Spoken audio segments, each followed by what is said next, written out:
Hello, welcome to our series on Roman women. I'm Amanda Hart, the Roman Baths Manager, and in this series we're going to be exploring what evidence we have for Roman women in Bath.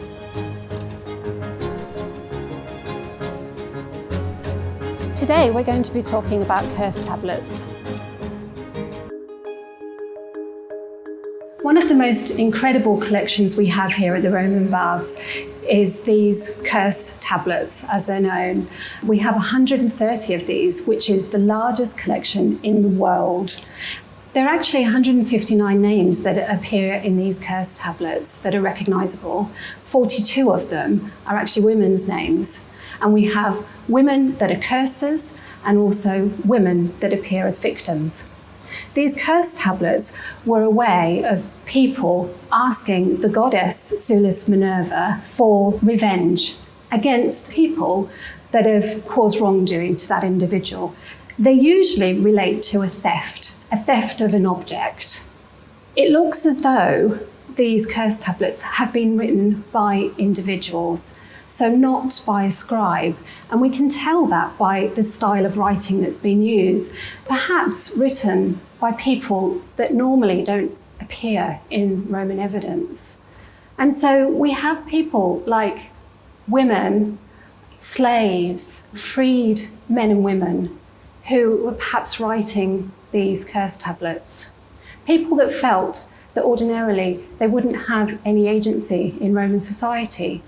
So if they got something stolen from them, like a cloak, they had nowhere else to go. And so they would come to the temple of Sulis Minerva and write one of these curse tablets to try and punish the individual.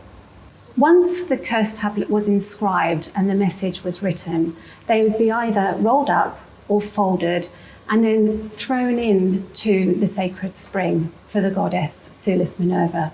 Not all of the curse tablets were dedicated to Sulis Minerva. In fact, the one I'm going to tell you about now is actually dedicated to Mercury.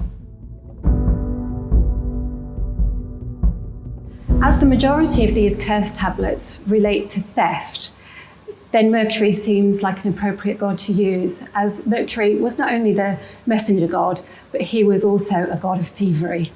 Some curse tablets were written on one side, and in the case of this curse tablet here, it's written on both sides. On the first side is the dedication to the god Mercury, and on the second side is a list of names, which is quite common with these curse tablets. Sometimes you don't get the message, you just get the list of names. The list of names are presumably the culprits of a theft of an object. But what makes this inscription so interesting is the mention of Valeriga and her family. That places her at the head of a household, which in Roman times, in law, was usually the father, the paterfamilias. And why that's interesting is because the paterfamilias gave him legal rights. It meant that he could own property. It meant that he could choose to marry or divorce or adopt or free slaves. Rights that ordinarily women would not have had in Roman society.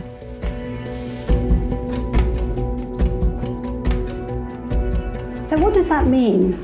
Well, perhaps in the same way that the Romans conflated the Celtic gods and goddesses with their own classical deities, perhaps there was a little bit more fluidity in the adoption of Roman laws within Romano-British society. Perhaps some women had a little bit more leeway in the setup of their family lives. So it's interesting that something so small, with just a list of family names, could mean so much.